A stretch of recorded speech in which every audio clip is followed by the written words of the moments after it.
কি ভেবেছিস? সি ভেবেছিস? 78 ডিসপ্যাচ করে দিয়েছি। সব আনন্দ না নিরানন্দ করে দেবো একদম। পারলে প্রতি 1 ঘন্টা মাঝে মাঝে ফোন করবি আমাকে। সুরজিৎ, রাহুল এন্ড বিশ্বনাথ ছড়িয়ে দেবো, আমি গিয়ে করাবো ওখানে। कब तक और कितनी डेथ्स और केसेस के बाद we will wake up, and I'll give you the example what waking up means. Over the years, as competition grew, so did the toxic work culture. In 1998, 49% employees said that they were treated rudely at least once a month. In 2011, that number became 55%. In 2016, it was 62%. The younger generation today, I feel, wants a little bit of what I don't agree with this work-life balance concept. एक बार एक high level CEO level का एक meeting था on a Monday, and this was the CEO of a big oil and gas offshore in this country, US based. अब मुझे इस meeting के लिए एक बहुत इंपॉर्टेंट डेटा चाहिए था। कई बार ईमेल्स भेजने के बाद भी उनका रिप्लाई नहीं आया था। So on the previous Saturday मैं ऑफिस में था, and out of desperation मैंने उस CEO के असिस्टेंट को कॉल किया on her mobile, and guess what? वो फोन उठाती है, मेरे को बोलती है, mister Mishra, today is a Saturday, I am with my family and I do not take work calls on a Saturday, we will speak on Monday, और phone रख दिया। अब आप सोच के बताइए कि हम में से कितने लोग ऐसा जवाब दे सकते हैं? क्या टॉक्सिक और अब्यूजिव वर्क कल्चर को जस्टिफाई करने के लिए हम ये बोल सकते हैं कि हमारे लिए स्ट्रेस मैनेज करने के लिए दम ही नहीं है? क्या हमें अब भगवान को याद करना पड़ेगा सो दैट हमें शक्ति आए स्ट्रेस को मैनेज करने के लिए? This almost sounds like victim shaming. मतलब अगर रेप कम करना हो तो आप लड़कियों को सेंसिटाइज करो, वो घर से बाहर ना निकले। This almost sounds like that. हम बिगेस्ट इकोनॉमी, विश्व गुरु जैसे बातें कर रहे हैं, but the question is at what cost? क्या आपको भी नहीं लगता कि हमारे वर्क कल्चर में स्ट्रेस के बारे में बात करना एकदम ही नॉर्मलाइज हो चुका है? मतलब हम में से कितने लोग ऐसी बातें करते हैं, अरे यार बहुत काम है, मैं पिछले पूरे हफ्ते रात के 10 बजे ऑफिस से निकला हूँ, या अरे यार फिर सैटरडे को पीपीटी बनानी है, मंडे को एक सबमिशन है, या अरे यार 2 दिन की छुट्टी मांगी थी, बॉस ने बोला कि कभी और प्लान कर लो, अभी नहीं मिलेगा। Look at this conversation that is going viral on x. एक बंदा अपने दोस्त को सुबह 5 बजे मैसेज कर रहा है पूरी रात काम करने के बाद कि बस भाई अब हो गया, अब चक्कर आ रहे हैं, अब नहीं बोल रहा मुझसे, इस बात तो मैं 17-18 घंटा चार्ज करूँगा अपनी कंपनी से। और उसको शांत करने के लिए उसका दोस्त उसको बोल रहा है कि बस भाई अब लैपटॉप बंद कर दे, सो जा। डोंट यू थिंक कि हमारे कल्चर में ये मेंटल हेल्थ और फिजिकल हेल्थ को लेके बहुत ज़्यादा ग्रांटेड लिया जाता है? मतलब इसका कोई वैल्यू ही नहीं है, राइट? वैसे मेरे 11 साल के एक्सपीरियंस में in the demanding oil and gas sector, जहाँ पे मैंने काफ़ी स्ट्रेसफुल सिचुएशंस में भी काम किया है, मेरा ये ओपिनियन कि हाँ कुछ ऐसे सिचुएशंस होते हैं जिसमें जस्टिफाई हो भी जाता है, but I will come to it at the end of this video. तो ज़रूर एंड तक देखिए and let me know if you agree with my opinions. Anyways, international labour organisation prescribe करता है कि हर बंदे के लिए जो वर्किंग आवर्स पर वीक है उसको 48 आवर्स पे कैप कर देना चाहिए। वैसे आप कितने घंटे काम करते हैं एक हफ्ते में? कमेंट्स में ज़रूर शेयर करिए कि आपका वीकली वर्क आवर्स कितना होता है। फॉर एग्जांपल अगर आप 48 आवर्स काम करते हैं तो 48 आवर्स ऑयल एंड गैस, यानी कि आपका इंडस्ट्री भी मेंशन कर दीजिए कमेंट्स में। ज़्यादा नहीं, सिंपल 48 आवर्स इंडस्ट्री, इतना ही। Let's see what's the trend. क्यों ये ज़रूरी है? ये इसलिए ज़रूरी है क्योंकि India is the second most overworked country in the whole world. ILO का रिपोर्ट कहता है कि इंडिया में 50% से ज़्यादा एम्प्लॉयज़ 49 आवर्स से ज़्यादा काम करते हैं इन वीक। इस लिस्ट में तो टॉप 20 में भी कोई भी डेवलप्ड इकोनॉमी नहीं है। कुछ और डेटा भी दिखाता हूँ क्योंकि बिना डेटा के ये रैंट का कोई मतलब ही नहीं है। And I have to stay true to my nature कि मेरा ये जो गुस्सा है ये सिर्फ एक आध न्यूज़ देख के ही आया है, that there is actually data that supports कि इंडिया में वर्किंग कल्चर काफ़ी खराब हो चुका है। सो एक्स्ट्रा वर्किंग आवर्स को डिफेंड करने के लिए एक कॉमन आर्गुमेंट दिया जाता है कि इंडिया अभी एक डेवलपिंग इकोनॉमी है and we have to put in this extra hours to reach the status of a developed economy. एक मिनट डेटा देख लेते हैं। ILA का ये रिपोर्ट है working time and work balance around the world. इस table में ये दिखाता है कि पिछले 60-70 सालों से जो एवरेज एनुअल वर्किंग आवर्स है वो US और जर्मनी जैसे एडवांस्ड इकोनॉमीज में हमसे कम ही रहा है पिछले 60-70 सालों में। अगर आप ग्राफ देखोगे तो एक्चुअली इनका वर्किंग आवर्स घटता आ रहा है सिंस देन, जबकि इंडिया का it has been static since then. In fact graph तो ये बताता है कि वर्किंग आवर्स बढ़ रहे हैं। एंड क्वेश्चन ये है कि जो एक्स्ट्रा वर्किंग आवर्स डाल रहे हैं क्या इससे हमको फर्क पड़ भी रहा है? हाँ, GDP साइज तो हमारा बढ़ रहा है, बट हम सबको ये भी पता है कि और मैंने कहा कोई वीडियोस में ये दिखाया भी है कि इंडिया में जो GDP साइज बढ़ रहा है उसका इम्पैक्ट सिर्फ एक ही सेक्शन ऑफ द सोसाइटी को पड़ रहा है and there is a rising inequality in India.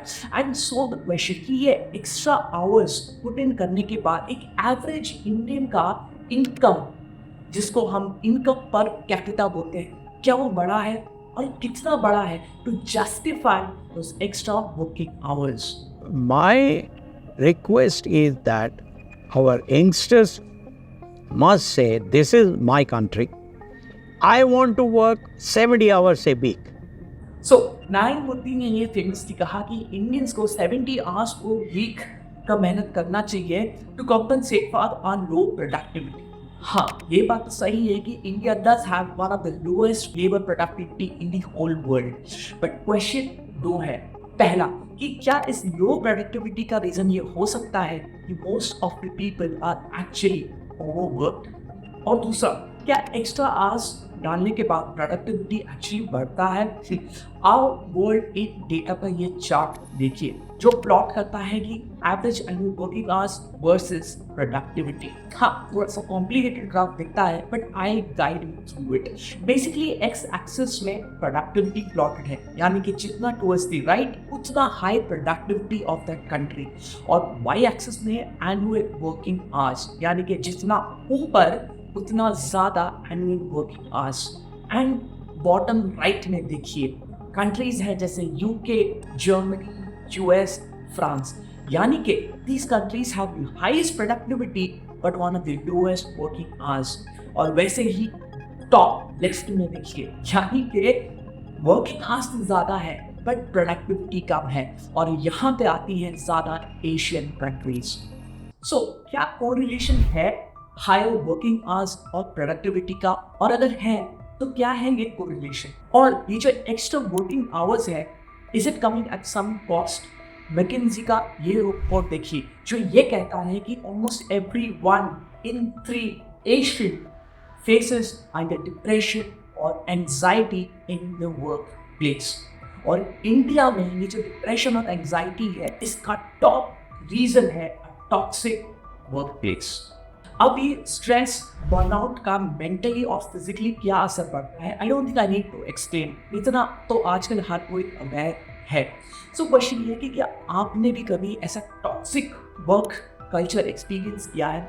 क्या आपके ऑफिस में ऐसा आपने कोई इंसिडेंट एक्सपीरियंस किया है जहाँ पे आपके मेंटल और फिजिकल हेल्थ को इग्नोर करके काम को टॉप प्रायोरिटी दिया गया है? अगर आपने ऐसा कुछ एक्सपीरियंस किया है तो मेरा जो पिंड कमेंट है नीचे उसको सिर्फ एक लाइक कर दीजिए and let's see how high the number score. और अगर आप कंफर्टेबल है तो ज़रूर कमेंट्स में अपना एक्सपीरियंस भी शेयर करिए, और मैं as a token of thanks for participating in this important issue and sharing your experience एक व्यूअर को एक छोटा सा सुवीनियर भेजूंगा from my channel. So please do participate and let us know what's your experience of India's work culture। अब problem क्या है ना कि इतना डीप रूटेड है कि एक सिस्टमिक चेंज तो चाहिए ही चाहिए, बट उसके अलावा एक कल्चरल चेंज की भी बहुत ज़्यादा ज़रूरत है। मेरा भाई काम करता है जर्मनी में, राइट, एंड वहाँ पे जब बच्चे को क्रश से लाने का टाइम हो जाता है तो वो बताता है कि चाहे वो या मेरी भाभी कितने भी इम्पोर्टेंट मीटिंग में क्यों ना हो, अगर टाइम हो गया है all they need to say in the meeting is, "Oops, time हो गया है, I need to get my kid from the crash," and they can simply log out of the meeting. Microsoft Teams के status में बस unavailable का status change कर दो, and that's okay. It is absolutely normal, चाहे कितना ही important meeting क्यों ना हो. मेरी भाभी तो ये भी बोलती है कि जर्मनी में वीकेंड्स पे ईमेल भेजना भी ऑलमोस्ट एक क्राइम की तरह देखा जाता है. एंड सबसे इम्पोर्टेंटली वहाँ पे छुट्टी जब लेना होता है ना, तो ऐसे भीख नहीं मांगना पड़ता है कि प्लीज़ छुट्टी दे दो, प्लीज़ छुट्टी दे दो. वहाँ पे सिर्फ अप्लाई करना होता है, बिकॉज वहाँ पे एम्प्लॉय का जो लीव है एक राइट की तरह देखा जाता है. इट्स एन एम्प्लॉयज राइट, एक फेवर की तरह देखा नहीं जाता. So you just need to apply Microsoft Teams में स्टेटस डाल दो on leave and you are done.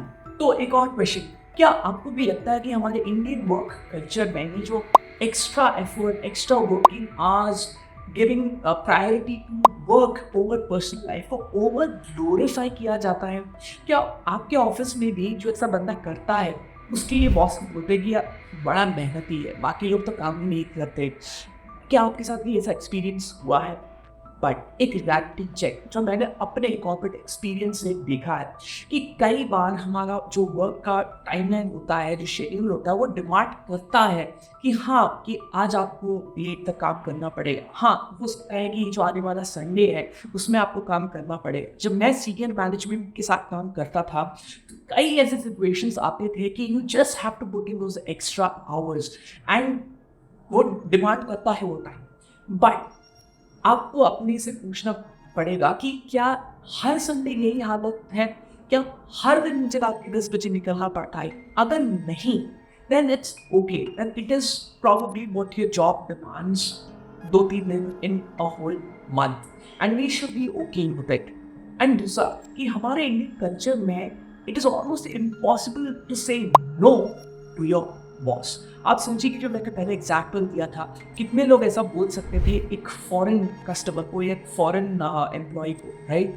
क्या एक जूनियर अपने सीनियर को ऐसा मना कर सकता है कि मैं एक्स्ट्रा काम नहीं करूँगा या करूँगी, राइट? सो मेरा पॉइंट ये कि this has to be a top down driven change. Management के लेवल से ये चेंजेस आने पड़ेंगे इंडियन कॉर्पोरेट सिनेरियो में, अदरवाइज ये चेंजेस नहीं आ सकते. दूसरा इंपॉर्टेंट पॉइंट है कि हाँ, कई बार एक एक्स्ट्रा एफर्ट डालना पड़ता है, एक्स्ट्रा रिस्पॉन्सिबिलिटीज लेनी पड़ती है to differentiate yourself from the crowd.